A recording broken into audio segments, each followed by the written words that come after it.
अस्सलामुअलैकुम my dear students, कैसे हैं आप लोग? सब खैरियत से हैं? मैं उम्मीद करता हूं कि आप लोग सब खैरियत से होंगे। आज हम first year chemistry chapter number 11 thermochemistry में हेसेस लॉ के न्यूमेरिकल का एक और न्यूमेरिकल सॉल्व करने जा रहे हैं। ये न्यूमेरिकल आपको बताता है कि एसिटिक एसिड या विनेगर या उर्दू ज़ुबान में उसे कहते हैं सिरका, जब बनता है 3 अनासिर से मिलकर कार्बन, ऑक्सीजन और हाइड्रोजन, तो हीट की कितनी अमाउंट या मकदार रिएक्शन के दौरान इवॉल्व होती है। ठीक है, इसको बड़ी आसानी से हम विदाउट एक्सपेरिमेंट पेपर पर आराम से निकाल सकते हैं। तो बग़ैर टाइम ज़ाया किए आ जाएं। और आज मैं जाते जाते आपको जो कल बच्चे मुझसे फरमाइश कर रहे थे कि शेयर वीडियो के आखिर में कुछ सुनाया करें, तो मैं आज आपको इंशाल्लाह कुछ ना कुछ सुना कर जाऊँगा। तो आ जाइए जल्दी से। सवाल में वो हमसे कह रहे हैं कि calculate the heat of formation of acetic acid, जिसका यूपीएसी नेम है इथेनोइक एसिड, और जो इसकी हीट ऑफ फॉर्मेशन है ये मुझे निकालनी है। ठीक है, तो इक्वेशन है इसकी 2 moles of carbon plus 2 moles of hydrogen plus 1 mole of oxygen gives you 1 mole of acetic acid CH3COOH। इसकी मुझे डेल्टा HF मालूम करनी है। इसके लिए मुझे 3 इक्वेशन गिवन है, जिसकी पहली इक्वेशन है C+O2, कार्बन डाइऑक्साइड बनती है इससे और हीट आती है -394 kilojoules per mole. Hydrogen half mole of oxygen से मिलता है, वाटर मॉलिक्यूल बनाता है 1 मोल, तो हीट इवॉल्व होती है -286 किलोजूल्स पर मोल।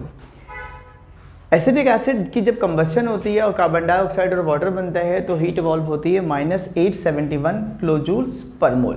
ठीक है, अब देखो मुझे इन 3 इक्वेशन को इस्तेमाल करते हुए इस इक्वेशन तक पहुंचना है, तो मैं पहले गौर करता हूं इस रिएक्टेंट पर 2C।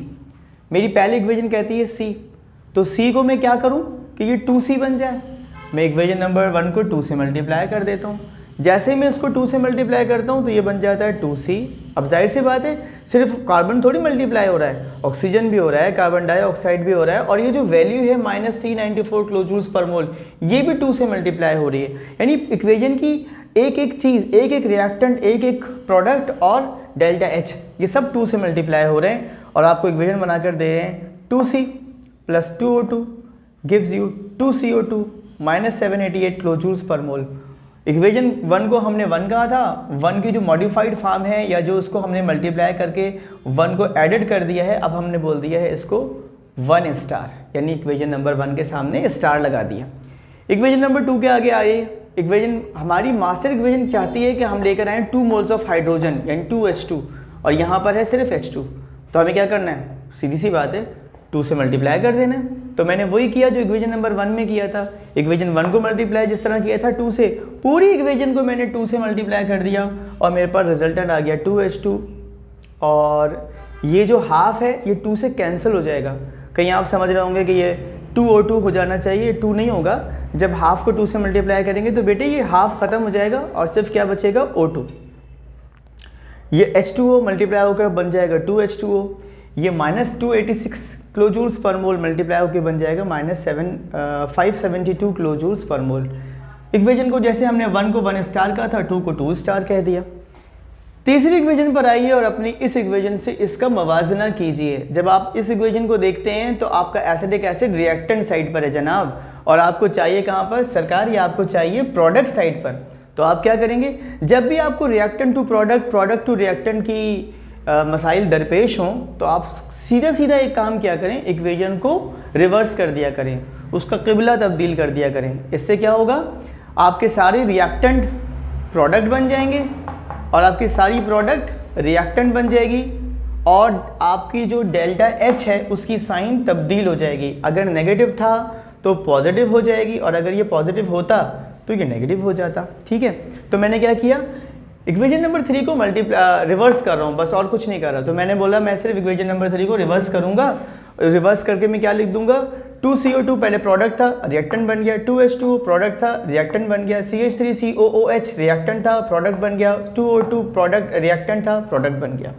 यहाँ तक बात मेरी समझ में आ जाती है। और इसके साथ साथ ये भी हुआ -871 किलोजूल्स पर मोल नेगेटिव था, यानी रिएक्शन एक्सोथर्मिक था। रिवर्स करने पर ये एंडोथर्मिक हो गया और प्लस 871 किलोजूल्स पर मोल हो गया। जो सेकेंड की कल नई किताब आई है वो भी यहाँ रख दीजिए ताकि मैं उसका भी इंट्रोडक्शन करवा दूँ आप लोगों को। जो मैंने दी है एक किताब यहाँ सामने रख दीजिए। चलें अब आ जाते हैं इसको ऐड करने के लिए। इसको क्या करते हैं, जो डुप्लीकेशंस होती हैं वो कैंसिल हो जाती हैं। कैसे कैंसिल होती हैं, 2 कार्बन डाइऑक्साइड से ये 2 कार्बन डाइऑक्साइड कैंसिल हो जाता है, ठीक है जनाब। 2H2O से ये 2H2O कैंसिल हो जाता है जनाब आली। 2O2 से ये 2O2 कैंसिल हो जाता है। बचता क्या है, जो बचता है सिर्फ लिख दीजिए, जो कैंसिल हो गया उसे छोड़ दीजिए। तो आपके पास अब ये हो गया, मैं आपको इसको ब्लैक मार्कर से लिख दूं क्योंकि रेड से आंसर नहीं लिखते, और ये भी आपकी विजिबिलिटी के लिए मैंने रेड से किया है। अब एग्जाम में रेड से ना कीजिएगा, किसी और पेन से कीजिएगा, बात समझाने के लिए और बिला तशबीह व तमसील होती है ताकि आप एग्जाम में वही काम करें जो आपको यहाँ सिखाया जा रहा है। रेड पेन आपको इस्तेमाल करना नहीं है, ये सिर्फ आपको दिखाने के लिए इस्तेमाल कर रहे हैं ताकि वीडियो में आपको क्लियरली नज़र आए कि कौन सी चीज़ किससे कटी है। तो ये बचा हमारे पास 2C plus 2H2 plus O2। जो लिखते जाओ उसको टिक करते जाओ कि हमने क्या क्या लिख दिया। एरो मार्क एक दफ़ा आएगा, उसके बाद आ जाएगा CH3COOH, ये भी आ गया। अब हम जब इसका डेल्टा HF यानी हीट ऑफ फॉर्मेशन निकालेंगे तो पहले कैलकुलेटर में पॉजिटिव लिखेंगे 871 किलोजूल्स पर मोल, ठीक। उसके बाद लिखेंगे -572, उसके बाद लिखेंगे -788। तो ये आपको रिजल्टेंट देगा -489 kilojoules per mole. Thank you very much Ehsan Rajput साहब, अल्लाह खुश रखे आपको और आपके अच्छे ग्रेड्स आएँ, आमीन सुम्मा आमीन आप सबके। मैं शेर भी सुनाऊंगा और पहले इसका स्क्रीनशॉट ले लो, आपसे 2-3 मिनट बात करके फिर मैं रफू चक्कर हो जाऊंगा।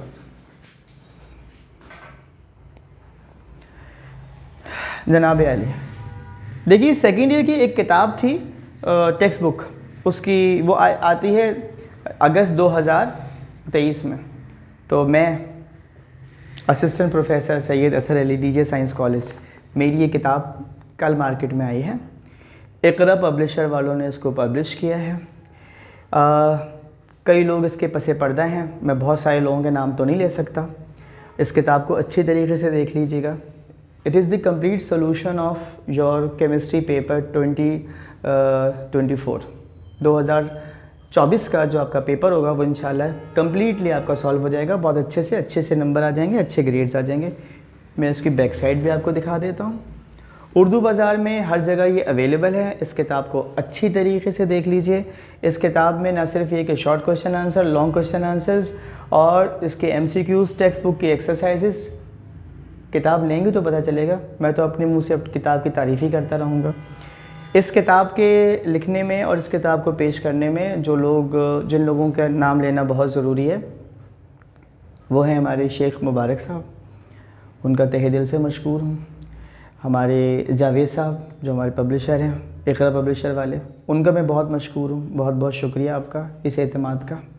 और पिछले कई दहाइयों से मैं इनके लिए किताबें लिख रहा हूँ, न सिर्फ केमिस्ट्री की बल्कि दीगर सब्जेक्ट्स की भी जो मार्केट में इजीली अवेलेबल हैं। और आपकी पजीराई का भी कि आप पसंद करते हैं तो किताब चलती है। इसके अलावा इसमें बहुत सारे मेरे स्टूडेंट्स हैं और मैं सबका नाम तो नहीं ले सकता। मेरे बहुत ही करीबी जिन्होंने इस किताब को लिखने में मेरी बहुत ज़्यादा मुआवनत की है, अली अब्बास साहब, आपका बहुत बहुत शुक्रिया। इंजीनियर हैं, सॉफ्टवेयर इंजीनियर हैं। इस किताब के लिखने में मैं बहुत ज़्यादा मशकूर हूँ इमरान साहब का, जिनको मैं वक्तन फ़वक्तन फ़ोन करके तंग करता रहा हूँ बार बार। वासिफ़ मुबारक साहब का और इमरान भाई, आपका बहुत बहुत शुक्रिया। आपकी वजह से ये किताब 2023 में आ गई। Thank you very much.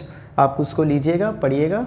और मैंने तो जितनी कोशिश कल से अब तक की है, 24 घंटे हुए हैं इस किताब को मेरे हाथ में आए हुए, तो जितनी मैं कर सकता था वो मैंने की है। बाकी अल्लाह जल्ल शानहू से इल्तिजा ही है हमारी कि हमारी इस काविश को कबूल करे, बच्चे पढ़ें और सबका इससे फ़ायदा हो, आप सब इससे मुस्तफ़ीद हों। जाते जाते हस्बे वादा मैं आपको 3 शेर सुना देता हूँ और आज अच्छे सुनाएंगे, आपको अच्छे लगेंगे। मैं लोगों को लगता है कि मुझे शेर याद रहते हैं और मैं याद करके आता हूँ वीडियो के लिए, ऐसी कोई बात नहीं है।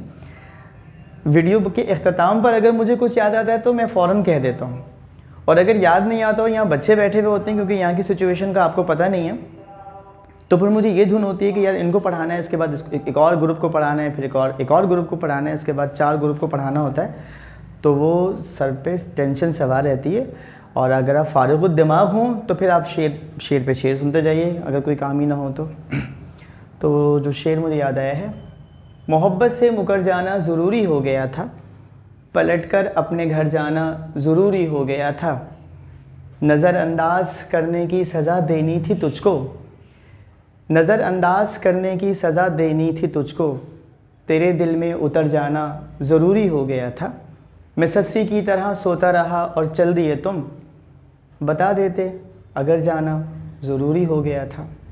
अल्लाह हाफ़िज़।